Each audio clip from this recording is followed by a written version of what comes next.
Alors que le soleil se couchait sur une ère inoubliable du MCU, Endgame nous a laissé un héritage de triomphe, de sacrifice, mais aussi un mystère captivant qui enflamme nos esprits depuis le 26 avril 2019.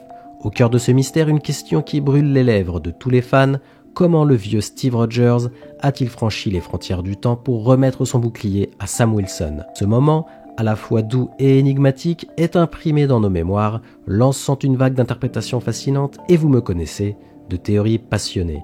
Salut à tous et bienvenue sur House of Marvel pour une nouvelle vidéo. Aujourd'hui, on va répondre à la question suivante: comment le vieux Steve Rogers est-il revenu dans la chronologie principale du MCU? Préparez le café, installez-vous bien confortablement, je suis Julien et vous êtes sur House of Marvel. L'affirmation de Joe et Anthony Russo concernant la décision de Steve Rogers de rester dans le passé avec Peggy Carter et ainsi de créer une timeline alternative enrichit la texture déjà complexe du multivers dans le MCU, un concept introduit et exploré dans les films post-Endgame. Cette perspective ne fait pas que souligner le voyage romantique de Steve vers un passé qu'il désirait plus que tout, mais soulève également d'importantes questions techniques et existentielles concernant la nature du voyage à travers le multivers. L'idée que Steve aurait navigué à travers différentes timelines pour retourner dans la timeline principale met en avant la flexibilité et la puissance potentielle des particules PIM et des combinaisons de voyage dans le temps. Bien que ces technologies aient été originellement conceptualisées pour des déplacements au sein d'une même réalité, leur utilisation pour traverser les frontières entre les univers parallèles ouvre un champ d'exploration scientifique et technique passionnant.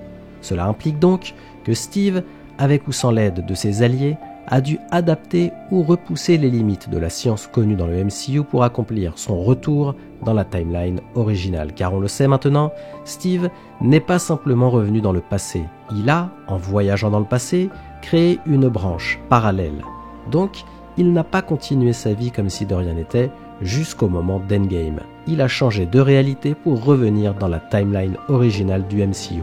L'introduction du TVA dans Loki saison 1 a ajouté une couche complexe à la compréhension du multivers et des voyages dans le temps dans le MCU. Le TVA, chargé de surveiller et de maintenir l'intégrité de la ligne temporelle sacrée, pose immédiatement des questions sur la manière dont il réagirait à des actions comme celle de Steve Rogers qui, en choisissant de rester dans le passé avec Peggy Carter, aurait potentiellement créé une timeline alternative. Mais alors, pourquoi le TVA n'est-il pas intervenu? La fin de la saison 2 de Loki offre des indices qui pourraient expliquer pourquoi, bien que cela ne soit pas explicitement abordé. Une spéculation possible est que l'intervention de Steve dans le passé et la création d'une timeline alternative ont été perçus par le TVA comme des événements ne menaçant pas la ligne temporelle sacrée ou peut-être des événements qui étaient déjà prévus dans le grand schéma du multivers. Il est possible que le TVA, avec sa compréhension exhaustive du flux temporel, ait vu le séjour de Steve comme un événement qui devait se produire pour maintenir l'équilibre général du multivers. Selon cette logique, l'existence de Steve dans le passé pourrait avoir été essentielle pour le déroulement d'événements futurs déjà inscrits dans la ligne temporelle sacrée. Autre théorie, le TVA pourrait permettre l'existence de certaines timelines alternatives tant qu'elles ne risquent pas de déboucher sur l'émergence de variants de Kang le Conquérant ou d'autres menaces majeures. Dans le cas de Steve, sa vie tranquille avec Peggy pourrait ne pas avoir été jugée comme un risque significatif pour la structure du multivers. Les événements à la fin de Loki saison 2 pourraient avoir modifié les priorités ou la politique du TVA, en particulier avec les changements de leadership et les révélations concernant celui qui demeure.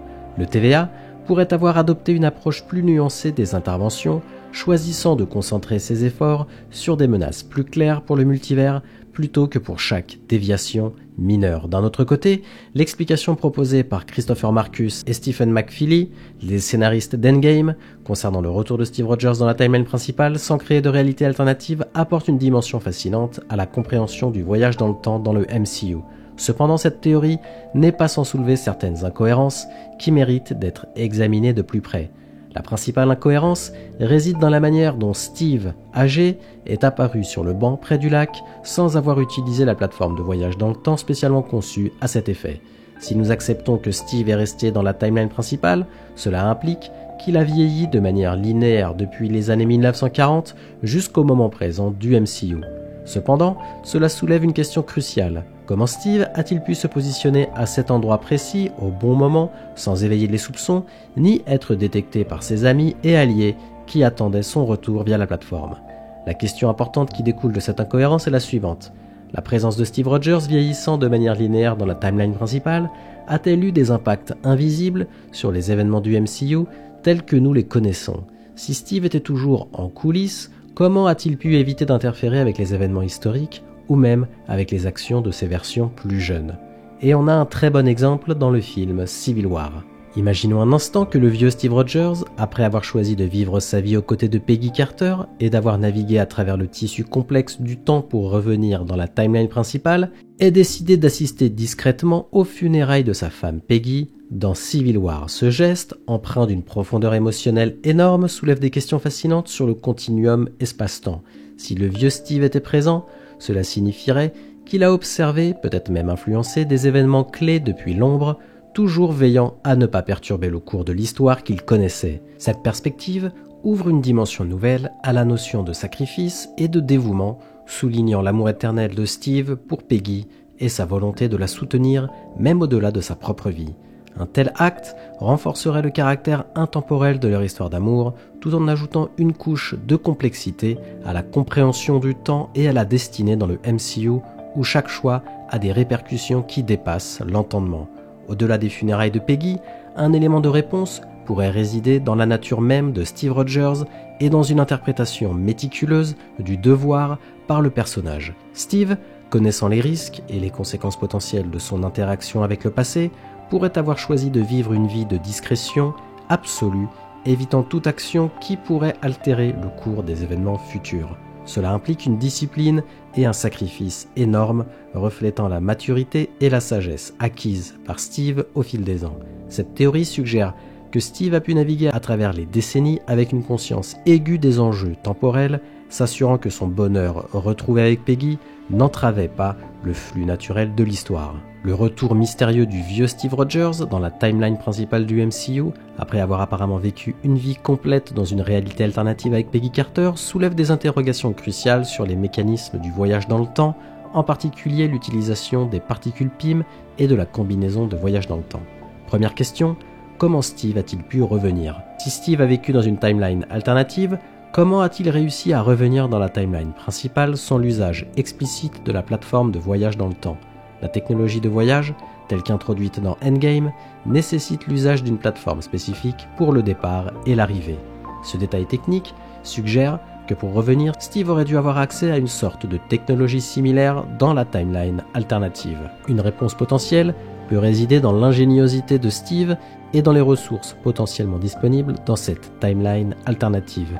Il est possible que, connaissant l'importance de son retour, Steve ait préparé son voyage de retour bien à l'avance, peut-être avec l'aide de scientifiques de son époque comme Howard Stark ou même Peggy Carter elle-même, qui aurait pu avoir accès à des ressources de la SSR ou du jeune SHIELD. Une deuxième interrogation concerne l'existence et la disponibilité de la technologie nécessaire, à savoir les particules PIM et la combinaison de voyage dans le temps dans la timeline alternative. Comment Steve aurait-il pu s'assurer de disposer de ces deux technologies cruciales? Il est concevable que Steve ait apporté avec lui lors de son voyage initial dans le passé une quantité suffisante de particules PIM pour un retour. Quant à la combinaison de voyage dans le temps, son design basé sur la nanotechnologie Stark aurait pu être répliqué ou modifié avec des technologies disponibles à l'époque, surtout si l'on considère les avancées scientifiques accélérées par la présence d'êtres comme Howard Stark et Peggy Carter. Enfin, comment le retour de Steve s'inscrit-il dans les règles établies du voyage dans le temps dans le MCU? Si voyager à une autre époque crée une timeline alternative, le retour de Steve ne devrait-il pas être impossible sans créer d'autres ramifications temporelles? Cette question souligne l'une des complexités inhérentes au concept de voyage dans le temps. Cependant, l'univers du MCU a déjà introduit l'idée que certaines actions peuvent être prédéterminées pour maintenir la cohérence de la timeline. Peut-être le retour de Steve était-il, d'une certaine manière, déjà intégré dans le tissu temporel de la timeline principale, ne nécessitant pas de correction ou d'intervention du TVA. En tout cas, le mystère autour du retour de Steve Rogers reste un sujet de grande spéculation parmi les fans.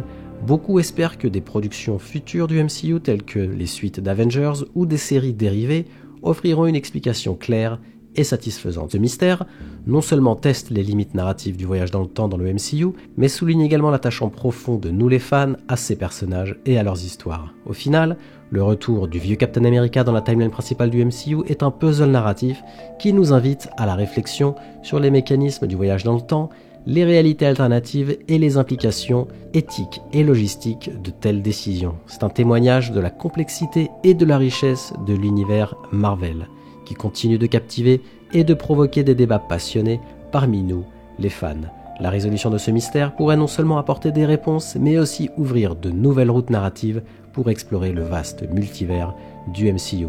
À vous de me donner votre avis maintenant. Que pensez-vous de ces théories? Faites-le moi savoir en commentaire et n'hésitez pas à me faire parvenir les vôtres. J'adore les lire et en débattre avec vous. Et comme d'habitude, merci d'avoir regardé cette vidéo. Si elle vous a plu, merci de la liker et de me donner votre avis en commentaire. Aussi, pour ne pas louper mes prochaines vidéos, abonnez-vous et activez les notifications. À la prochaine sur House of Marvel.